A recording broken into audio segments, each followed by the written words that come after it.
Man qala inna Muhammadan qad mata. Siapa yang mengatakan Muhammad mati akan aku pancung kepalanya, kata Umar. Siapa yang berani mengatakan Muhammad mati akan aku pancung kepalanya, kata Umar. Apa yang kita lakukan untuk agamanya ini? Apa yang sudah kita buat? Orang-orang kaya, tolonglah agama Allah ini. Kalian dirikan MDA, tolong fakir miskin. Air mata tidak cukup untuk menolong agama Rasulullah SAW. Rabbi shrah li sadri wa yassir li amri wahlul 'uqdatan min lisani yafqahu qawli. Biasanya Nabi Shallallahu Alaihi Wasallam i'tikaf 10 hari saja di bulan suci Ramadan. Tapi ada yang aneh tahun itu. Tahun itu dia i'tikaf selama 20 hari 20 malam. Dia tidak keluar dari Masjid Nabawi. Ada yang aneh, karena yang biasanya 10 hari 10 malam. Kalau kita salat di Masjid Nabawi tepat di mihrab, maka di samping mihrab sebelah kiri ada satu tiang bernama Ustuwanatus Sarir. Sampai hari ini masih tertulis Ustuwanatus Sarir. Ustuwana artinya tiang, Sarir tempat tidur. Karena di bawah tiang itu diletakkan tempat tidur Nabi Muhammad sallallahu alaihi wasallam. Disitulah Nabi i'tikaf. Di samping Ustuwanatus Sarir ada namanya Ustuwanatul Haris. Tiang Haris artinya penjaga. Disitulah tegaknya penjaga Nabi, yaitu Sayyidina Ali ibni Abi Thalib radhiyallahu anhu.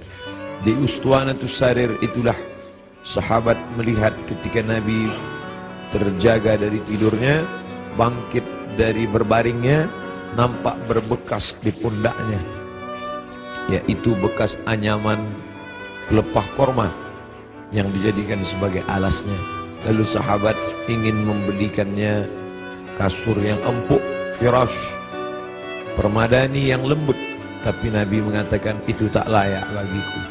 Biarlah aku berada di atas anyaman pelepah korma ini saja, berbekas di pundak kulit yang lembut. Baginda Muhammad sallallahu alaihi wasallam. Betapa malunya kita yang melekatkan tubuh ini di atas kain yang lembut. Di bawah kain lembut itu ada kasur yang tebal.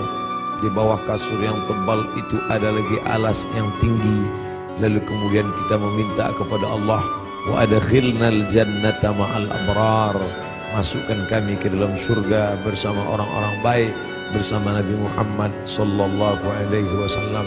Sementara dia berbekas pundaknya karena beralaskan alas yang keras, pelepah korma yang dianyam yang menjadi alas pundaknya yang lembut. Begitulah kehidupan dia. 20 hari 20 malam dia beriktikaf, tidak keluar sama sekali dari Masjid Nabawi. Ma baina baiti wa mimbari, antara rumahku dan mimbarku raudhatun min riyadil jannah, salah satu dari taman-taman surga. Selesai bulan Ramadan, masuk bulan Syawal. Selesai bulan Syawal, masuk Zulqa'dah. Selesai Zulqa'dah, masuk Zulhijjah. Di bulan Zulhijjah beliau melaksanakan haji yang sebelumnya sudah difardukan, tapi barulah dilaksanakan haji. Tahun itu disebut dengan haji wada'. Wada', selamat tinggal, karena memang setelah itu Nabi meninggal dunia. Maka pada haji wada' itu dia pergi ke tanah suci Makkah Al-Mukarramah. Ada yang unik, ada yang aneh.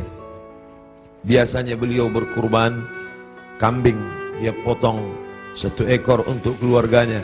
Hadza li Muhammad, wa untuk keluarga Muhammad. Kemudian dia potong lagi, hadza li ummati Muhammad, ini aku potong untuk umat Muhammad sallallahu alaihi wasallam. Tapi pada saat tahun itu di Mina, beliau tidak menyembelih 2 ekor, tapi beliau menyembelih dengan tangannya sendiri 63 ekor unta. Tepat pada angka 63 dia berhenti, dan dilanjutkan oleh Sayyidina Ali sebanyak 37 ekor, maka lengkaplah 100 ekor. Tidak ada satupun sahabat yang terpikir ada signal, ada tanda sesuatu tentang mengapa berhenti di angka 63 setelah meninggal dunia 2 bulan sesudah itu. Karena saat itu bulan Zulhijjah, Muharram, Safar, Rabiul Awal, 2 bulan lebih setelah itu barulah semuanya faham mengapa berhenti pada angka 63.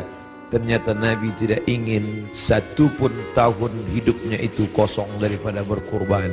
Tahun pertama dia potong, tahun kedua sampai 63, lalu kemudian setelah itu barulah dilanjutkan pemotongan onta itu oleh Sayyidina Ali karramallahu wajhah radhiyallahu anhu.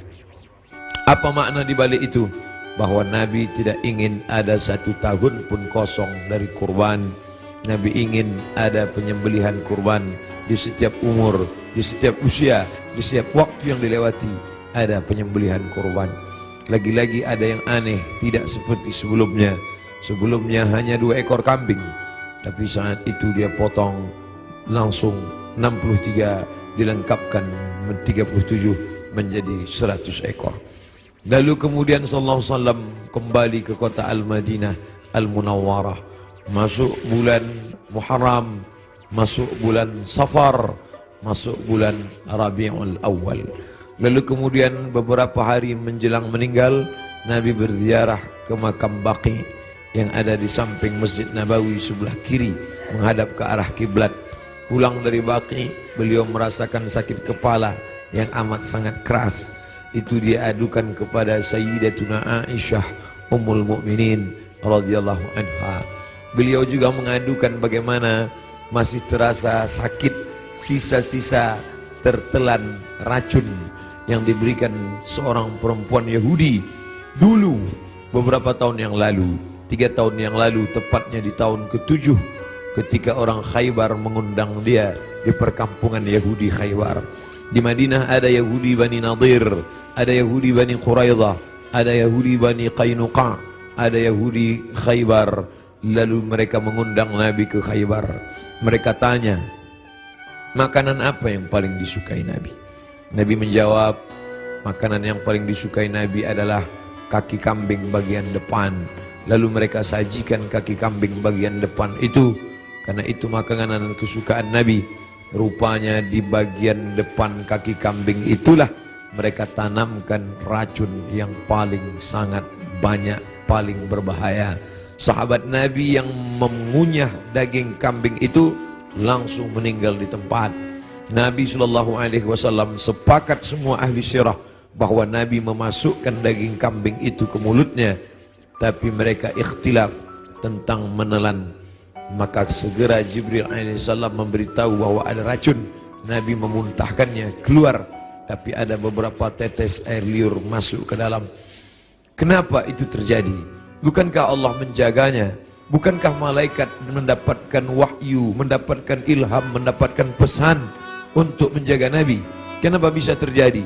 Hikmah di balik itu menurut ahli sirah, Allah ingin menyempurnakan nikmat kepada Nabi Muhammad sallallahu alaihi wasallam, bukan hanya sebagai nikmat penutup para nabi dan rasul, tapi juga nikmat sebagai mati sebagai seorang syahid. Dia sudah cukup penutup nabi dan rasul, tapi Allah lengkap, tak ingin hanya sebagai penutup nabi rasul, dia juga meninggal sebagai seorang syahid karena meninggal akibat racun yang tertelan di Khaybar. Aku masih merasakan sisa-sisa racun itu, wahai Aisyah. Lalu kemudian Nabi SAW sempat mengalami kehilangan kesadaran. Lalu sahabat mengambilkan air yang disimpan di dalam qirbah kulit kambing yang dijahit, sampai tidak keluar air dari kulit kambing itu karena ketat jahitannya. Lalu kemudian disiramkan ke wajah Nabi Muhammad sallallahu alaihi wasallam. Ketika air itu disiramkan ke wajah Nabi, Nabi pun tersadar. Dan saat Nabi tersadar, apa yang dia inginkan? Biasanya orang kalau sudah pingsan, dia inginkan makanan, dia inginkan kenikmatan, dia ingin